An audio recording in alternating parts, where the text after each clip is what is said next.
Eliza dituduh sebagai wanita mandul karena tak bisa hamil selama 4 tahun pernikahannya. Mertua Eliza akhirnya mengatur berbagai intrik agar putranya bisa menceraikan wanita itu. Namun, siapa sangka, sehari setelah perceraian, seorang pria asing yang terpengaruh obat afrodisiak menerobos kamar hotelnya dan merenggut malam pertama yang tak pernah Eliza berikan pada suaminya selama ini. Lampu hotel yang sengaja dipadamkan membuat Eliza tidak bisa mengenali wajah pria itu. 3 tahun kemudian, Eliza bertemu dengan seorang presidir muda paling mapan di Canberra yang mengaku sebagai ayah dari anak yang ia bawa. Dia anakku, bukan. Mulai sekarang aku akan menjaganya sebagai calon pewaris Faza Corp. Tidak ada yang bisa membawa anakku pergi dariku. Kalau begitu, kenapa kamu tidak ikut denganku? Sayangnya, selain kehadiran ayah dari anak itu, mantan suami Eliza juga kembali dan menawarkan kehidupan baru yang bahagia untuknya. Lalu, siapa yang akan dipilih oleh Eliza? Ayah anaknya atau mantan suami yang masih ia cintai? Bak. Sebuah dokumen dilemparkan di depan Eliza yang sedang membersihkan meja ruang tengah. Wajah mungil Eliza mendonggak menatap mertuanya yang memiliki wajah sinis tiap kali menatap padanya. Apa ini, Bu? Surat perceraian. Tanda tangani dan menyingkirlah dari hidup anakku. Eliza tercengang dan wajahnya yang kemerahan menjadi pucat dalam seketika. Bu, apakah aku sudah melakukan kesalahan atau telah menyinggungmu? Katakan padaku apa itu. Aku akan meminta maaf dan memperbaikinya. Selama 4 tahun pernikahan dengan Arka, Eliza sudah berbuat banyak hal untuk menyenangkan keluarga suaminya. Ia bahkan rela menjadi ibu rumah tangga penuh dan melayani mereka semua di sini. Pekerjaan yang ia lakukan jauh lebih berat daripada pembantu di sini. Namun, semua yang telah ia lakukan tidak cukup untuk membuat ibu mertuanya menyukai dirinya. Aku tidak bisa mempertahankan wanita mandul sepertimu di sini atau calon penerus keluarga kami akan berhenti. Jadi, cepat tanda tangani agar Arka bisa menikahi wanita lain yang subur. Tubuh Eliza bergetar hebat mendengar hal itu. Selama 4 tahun pernikahan, ia memang belum bisa memberikan keluarga ini penerus, namun bukan berarti bahwa ia adalah orang yang harus bertanggung jawab atas itu. Bu, berikan aku waktu 1 tahun lagi. Aku yakin tahun berikutnya kamu akan menimang cucu, janji Eliza. Arka sedang berada dalam pengobatan ke luar negeri. Pria itu berjanji begitu ia kembali, maka dia akan menyempurnakan pernikahan mereka. Tak ada yang tahu penyakit Arka kecuali Eliza. Wanita itu dengan sabar setia bersama suaminya. Ia tetap diam meski orang luar hanya tahu bahwa dirinya lah yang mandul.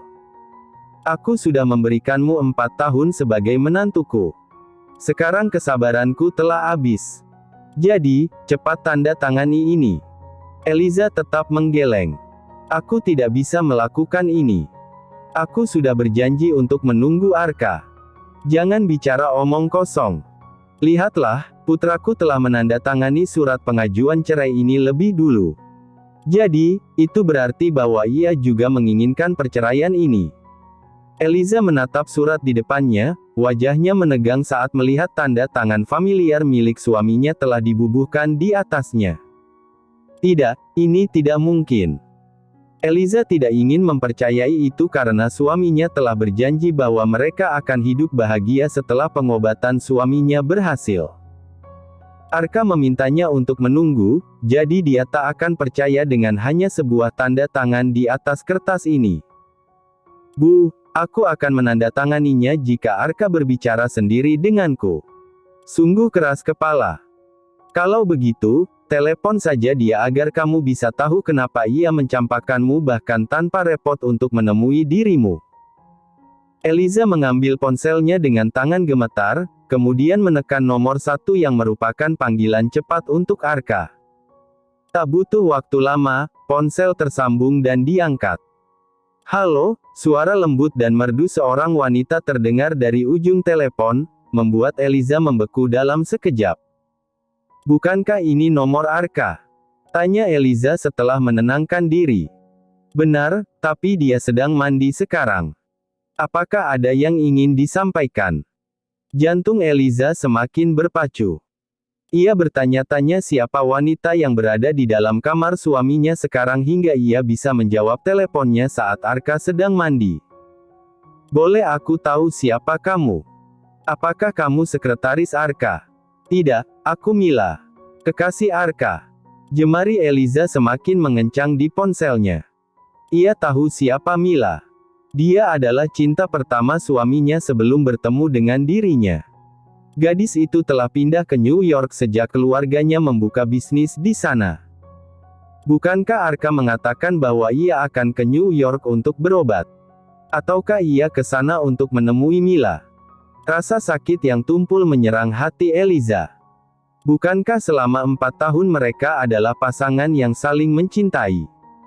Eliza bahkan tidak mempermasalahkan ketidakmampuan Arka memenuhi kebutuhan biologisnya karena sakit yang pria itu derita.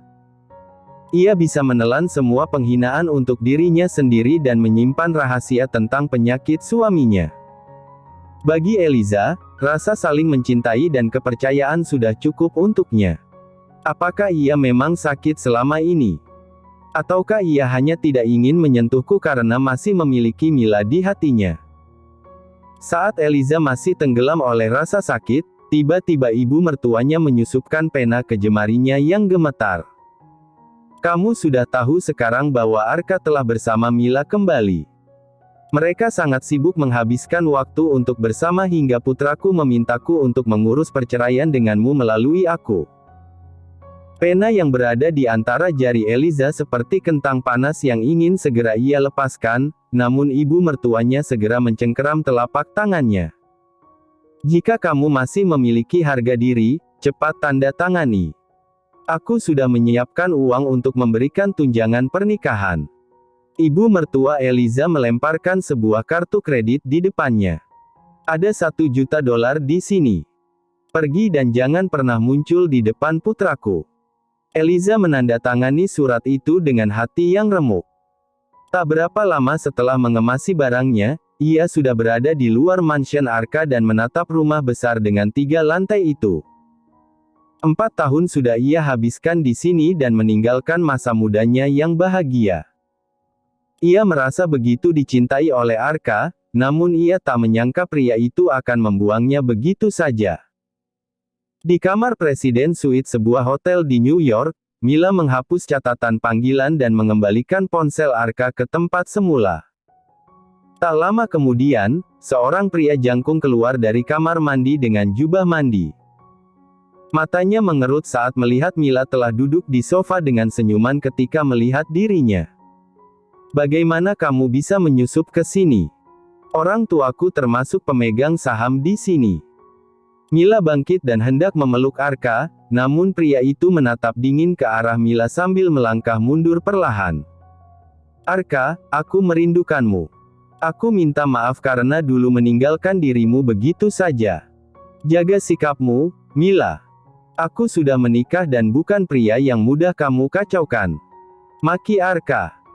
Mila dan Arka dulu adalah kekasih yang saling mencintai, namun wanita itu pergi meninggalkan dirinya ke luar negeri begitu keluarga Arka jatuh dan hampir bangkrut. Selama masa sulitnya, kemudian Eliza datang dalam hidup Arka dan membantunya bangkit dari uang warisan kakek Eliza. Arka, jangan membenciku. Aku terpaksa melanjutkan sekolah ke luar negeri karena keluargaku telah pindah ke sini semua dan tidak mengizinkanku tinggal di Sydney. Bahkan jika kamu pergi karena keluarga, kamu tidak akan memutus semua kontak. Mila, aku bukan pria yang mudah kamu bodohi. Mila tak bergeming. Ia melepas bagian luar bajunya untuk menunjukkan gaun tali spaghetti dengan belahan dada rendah. Wajah Arka memerah dalam sekejap melihat sikap lancang wanita di depannya. Ia sudah terbiasa melihat sikap Eliza yang anggun dan konservatif, jadi tipe wanita seperti ini tampak menjijikkan di depan Arka. Keluar. Raung Arka. Tubuh Mila yang berjalan mendekat ke arah pria itu gemetar. Ia segera memungut blazer yang baru saja ia tinggalkan dan segera pergi. Tak lama kemudian, asisten Arka datang begitu mendapatkan panggilan dari bosnya. "Apa yang bisa saya bantu, bos? Aku ingin pindah hotel. Mulai sekarang jangan membuatku tinggal di bawah hotel keluarga Mila lagi. Malam nanti Anda akan melakukan operasinya. Mohon bersabar sebentar lagi karena mulai beberapa hari mendatang Anda akan tinggal di rumah sakit hingga pemulihan."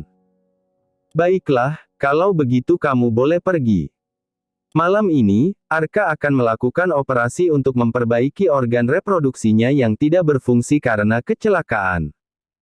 Sebelum berangkat ke rumah sakit, Arka terus menatap ke layar ponselnya. Ia heran kenapa tak ada pesan atau panggilan telepon sama sekali dari Eliza. Saat ia mencoba menelepon Eliza, panggilannya tidak terhubung. Beberapa saat lalu, Eliza baru saja akan duduk di halte bus saat seseorang menabrak tubuhnya.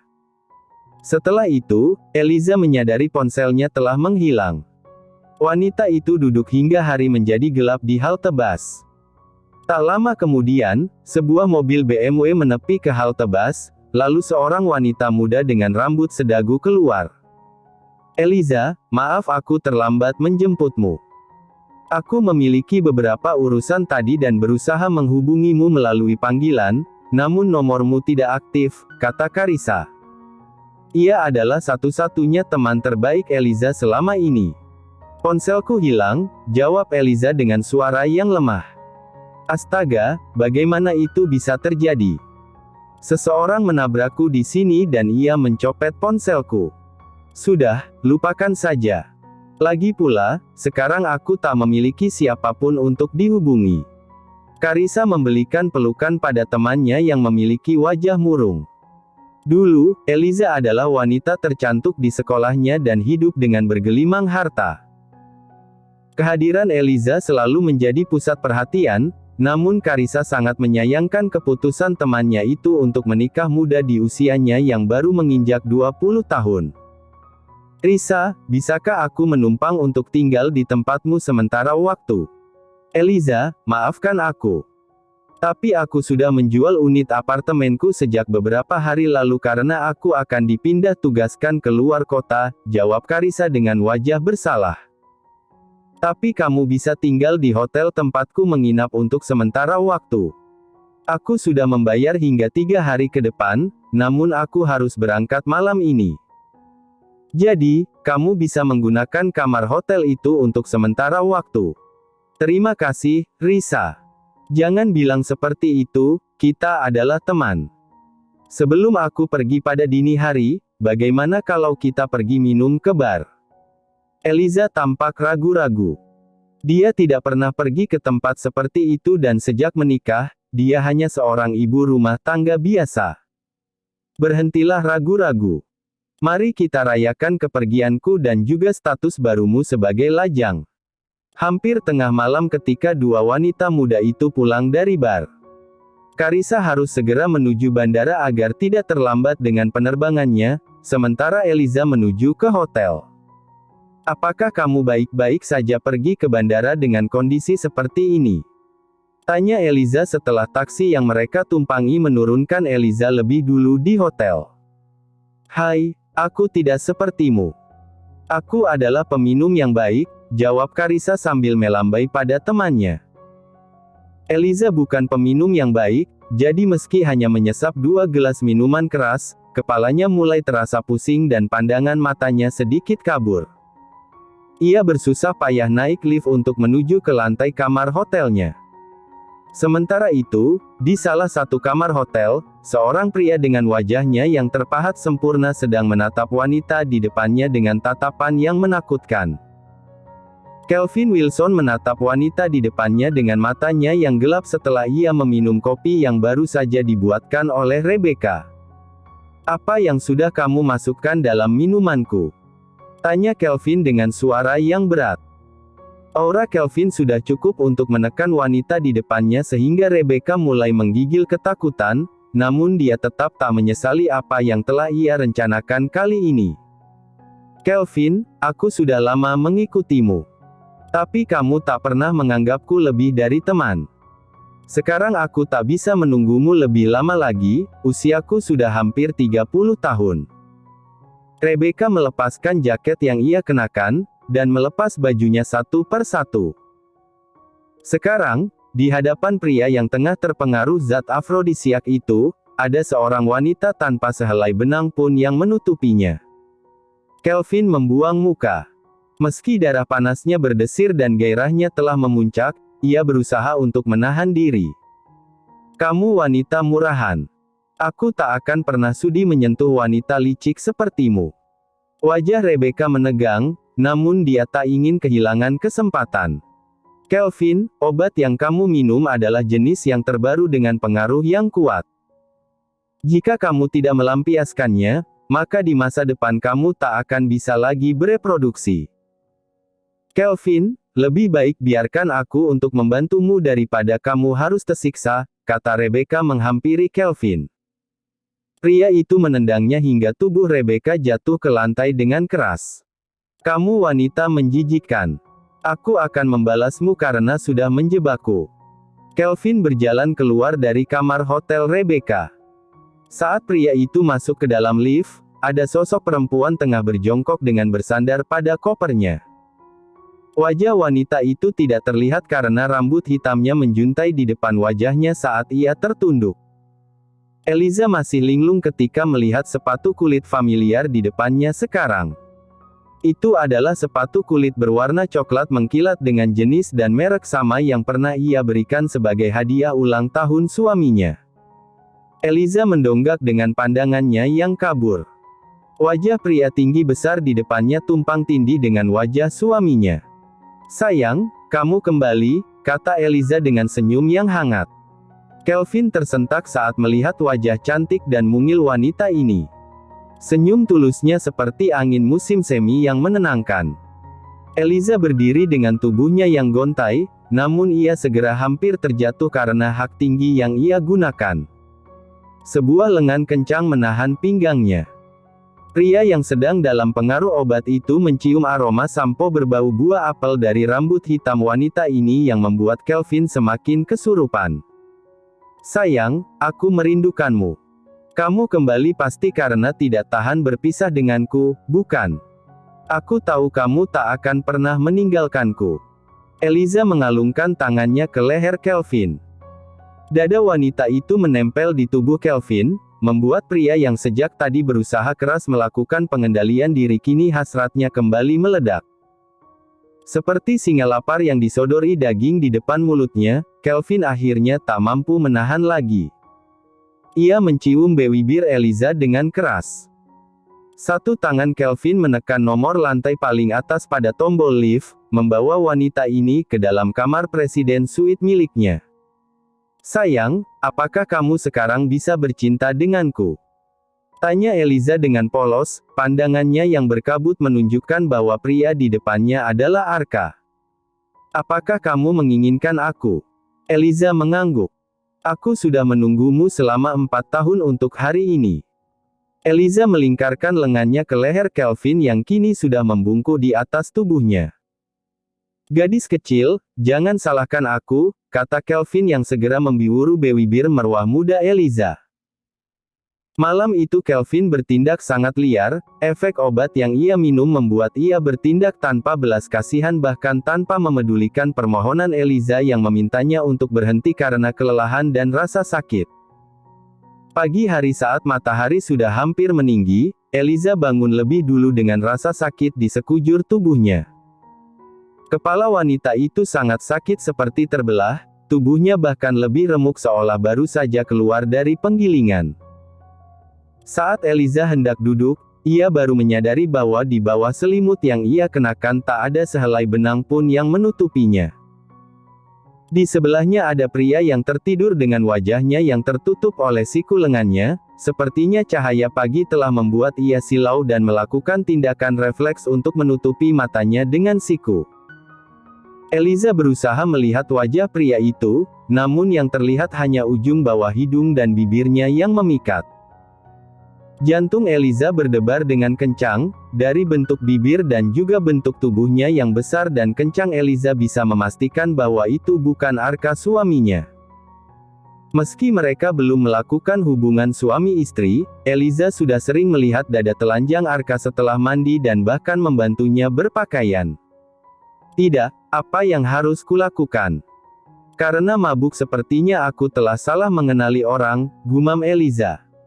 Ia segera bangkit untuk memunguti pakaiannya, namun kemejanya telah rusak dengan semua kancing yang telah terburai. Beruntung Eliza melihat bahwa kopernya berada di ruangan Presiden Suite ini juga. Yah, meski aku mabuk setidaknya aku masih tidak melupakan untuk membawa barang bendaku, tapi kenapa sangat bodoh untuk merelakan malam pertamaku dengan pria asing. Sial. Eliza berjalan dengan kaki berjinjit karena tidak ingin membangunkan pria di tempat tidur atau ceritanya akan menjadi panjang.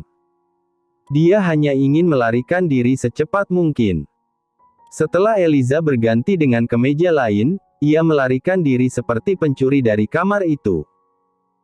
1 jam kemudian Kelvin terbangun, butuh beberapa saat untuk ia bisa mengingat kembali apa yang telah terjadi padanya semalam. Ia menoleh ke samping, namun wanita yang ia harapkan masih ada sudah pergi. Pria itu duduk lalu mengamati sekitar. Koper Eliza sudah tak terlihat. Jadi dia melarikan diri, gumam Kelvin. Pria itu bangkit menuju kamar mandi dengan tubuh telanjangnya yang kencang dan indah seperti patung dewa Yunani yang dipahat dengan sempurna. Begitu Kelvin keluar dari kamar mandi, Zah, asisten pribadinya, sudah berada di dalam kamar Presiden Suite. Masih ada sisa kekacauan semalam dari baju yang berserakan di lantai dan juga aroma yang tertinggal dari aktivitas semalam di ruangan itu. Zack tahu Kelvin telah berpantangan dengan wanita selama ini. Ia penasaran wanita seperti apa yang akhirnya membuat pria batu itu menyerah, namun jika ia bertanya maka akan terlihat lancang, jadi Zack berusaha menelan rasa ingin tahunya.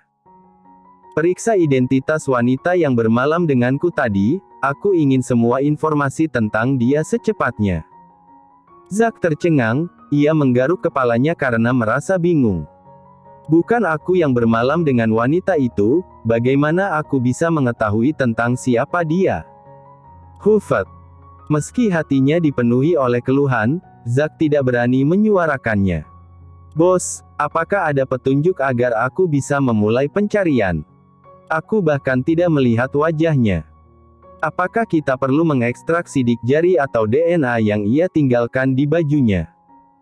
Kelvin menatap tajam ke arah Zack. Apakah menurutmu aku sedang memintamu mencari tersangka kasus kriminal? Tanya Kelvin dingin. Kamu bisa melihat bagaimana wajah wanita itu melalui kamera CCTV di depan kamar hotelku atau lift semalam. Pekik Kelvin. Zah menyeringai. Baik bos, tolong maafkan aku. 1 jam kemudian di anak cabang perusahaan Fasa Corp yang ada di Sydney, Zah telah membawa semua informasi yang ia ketahui tentang Eliza. Bos, dia adalah wanita yang sudah menikah. Ia telah menikah selama 4 tahun dengan Arka Duran, tapi belum mendapatkan anak hingga dia sering mendapatkan ejekan sebagai wanita yang mandul. Kelvin tertawa mendengar hal itu, tentu saja ia tahu kenapa wanita itu tak pernah hamil selama 4 tahun menikah. Dia tidak benar-benar mandul, mungkin suaminya hanya seorang gay yang tidak tertarik dengan wanita. Lebih tepatnya mungkin itu hanya pernikahan di atas kertas. Mata Zah melebar mendengar hal itu. Bagaimana Anda bisa tahu bahwa suaminya gay? Apakah dia pernah merayu Anda? Tanya Zah. Bosnya adalah pria tertampan dan paling mapan di kota ini. Kelvin tidak hanya mengundang banyak wanita berdatangan untuk melemparkan diri padanya, bahkan Zah juga sering melihat bagaimana beberapa pria menyimpang pernah lancang memandang bosnya dengan penuh nafsu. Tidak, aku tak pernah bertemu dengan pria itu. Lalu bagaimana Anda bisa tahu bahwa ia gay? Kelvin mengabaikan Zah dengan kembali menatap berkas di atas mejanya. Pria itu tidak ingin menjelaskan pada bawahannya bahwa ia adalah pria pertama bagi Eliza. Zah masih penasaran, namun bibirnya tak akan baik-baik saja jika menggali terlalu banyak. Apakah Anda ingin aku mencari wanita itu? Kelvin menggeleng. Dia datang dengan sukarela dan pergi dengan sukarela. Biarkan saja. Bukan aku yang rugi, lagi pula aku benci terikat dengan seorang wanita. Zah mengangguk setuju. Benar, itu hanya akan menodai reputasi Anda karena wanita itu telah menikah. Arka kembali ke rumah setelah pengobatannya di luar negeri selama hampir 2 minggu, begitu pulang ia segera mencari Eliza. Saat ia tak terlihat di lantai bawah atau taman, pria itu naik ke kamar mereka. "Bu, di mana Eliza?" tanya Arka. Wanita parubaya itu sedikit gemetar, namun karena ia sudah mengetahui bahwa ini akan terjadi cepat atau lambat, jadi ia jauh lebih tenang. "Arka, maafkan ibu karena tidak bisa menjaga istrimu dengan benar," kata Whitney dengan wajah tertunduk. "Bu, apa maksudmu? Tolong bicaralah dengan jelas. Apa yang sudah terjadi dengan Eliza? Dia pergi dengan pria lain setelah kabur membawa uang dariku." Arka menatap ibunya dengan curiga, selama ini ia tidak buta untuk mengetahui bahwa ibunya dan Eliza tidak akur. Ibunya selalu mengintimidasi istrinya dan terus berbicara bahwa Eliza tidak layak untuknya. "Bu, berapa banyak yang Eliza telah minta darimu? Ia memerasku $1 juta untuk kompensasi menceraikan dirimu. Tak hanya itu, ia juga meminta beberapa perhiasanku." Arka terdiam, ada badai di matanya yang siap mengamuk kapan saja, namun ibunya tidak memahami dengan baik temperamen dari putranya. Ia menganggap bahwa diamnya Arka adalah tanda bahwa putranya sudah terhasut olehnya. "Arka, biarkan wanita itu pergi. Ada banyak wanita baik di luar sana yang sepadan denganmu," kata Whitney merayu putranya. Arka menaikkan sudut bibirnya. "Bu, apa kamu pikir aku masih anak kecil yang bisa dibodohi?" Whitney tercengang, punggungnya menegang begitu melihat tatapan sinis putranya. Ibu berkata yang sebenarnya. Dia telah memeras ibu $1 juta sebagai kompensasi untuk bercerai denganmu. Brak. Arka memukul meja sangat keras hingga membuat ibunya terjingkat. Ini adalah kali pertama ia melihat putranya begitu marah. Kaki Whitney lemas dalam seketika dan wajahnya menjadi pucat pasi. "Bu, jika Eliza sangat gila harta, maka dia tidak akan meninggalkan brankas perhiasan yang ada di kamarnya tetap utuh. Total perhiasan itu bisa berharga jutaan dolar, bahkan tumpukan uang yang masih ada di sana tetap utuh." Whitney gemetar, ia tak menyangka bahwa Arka akan begitu teliti. Kini ia terdiam dan tak tahu lagi cara membela diri. "Bu, apakah kamu masih tidak akan menceritakan yang sebenarnya?" "Bu, aku bukanlah anak baik hati dan penurut seperti yang kamu kira," cecar Arka. Whitney menelan ludahnya sebelum mengumpulkan kekuatan untuk bicara. "Ya, ibu memang mengusirnya. Aku menyuruh ia untuk menandatangani surat cerai. Semula ia menolak menandatangani dan menunggumu, tapi setelah mendengar suara seorang wanita mengangkat panggilan di ponselmu, Eliza kemudian menandatangani surat cerai yang sudah terdapat tanda tanganmu." "Kapan aku pernah menandatangani surat cerai itu?" raung Arka. Whitney semakin ketakutan. "Itu saat kamu pergi dengan tergesa-gesa, lalu aku menyodorkanmu 4 rangkap formulir pembelian mobilku untuk kamu tanda tangani. Salah satu dari lembar itu adalah surat pengajuan cerai yang aku selipkan," kata Whitney dengan tubuh gemetar. Wajah Arka semakin gelap mendengar hal itu, ia membanting asbak yang ada di meja dengan keras. "Bu, beraninya kamu membohongiku. Jika aku tidak bisa menemukan Eliza, maka aku tak akan pernah menganggapmu sebagai ibuku lagi. Arka, aku tahu ibu salah. Tapi itu semua aku lakukan untuk kebaikanmu, hanya dengan wanita yang memiliki status sama denganmu, maka kejayaan keluarga kita akan semakin berkembang. Kenapa hanya demi wanita seperti dia kamu berani membentak dan bahkan melemparkan barang di depan ibumu?" protes Whitney dengan bercucuran air mata. Arka bangkit dari tempat duduknya. Bu, aku mencintainya dan apa yang kumiliki sekarang sudah cukup. Bu, jika aku tidak bisa menemukan dia, maka aku tak akan pernah bisa menganggapmu sebagai ibuku lagi. Whitney membeku dengan wajahnya yang retak karena menahan marah. Arka kemudian memanggil penjaga di rumahnya. Mulai sekarang ibuku tidak diizinkan untuk keluar rumah. Jika sampai ia keluar, maka aku akan memecat kalian semua. Baik tuan. Sebelum Arka pergi, ia juga meraih ponsel ibunya yang ada di tangan wanita itu.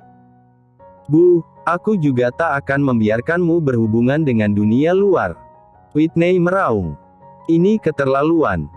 Aku adalah ibu yang melahirkanmu, tapi kenapa kamu sekarang berniat memenjarakan ibu hanya karena wanita itu? Arka tak bergeming, ia pergi keluar rumah dengan wajah yang rumit sambil menelepon asistennya. Cari keberadaan Eliza. Aku ingin ia ditemukan secepatnya.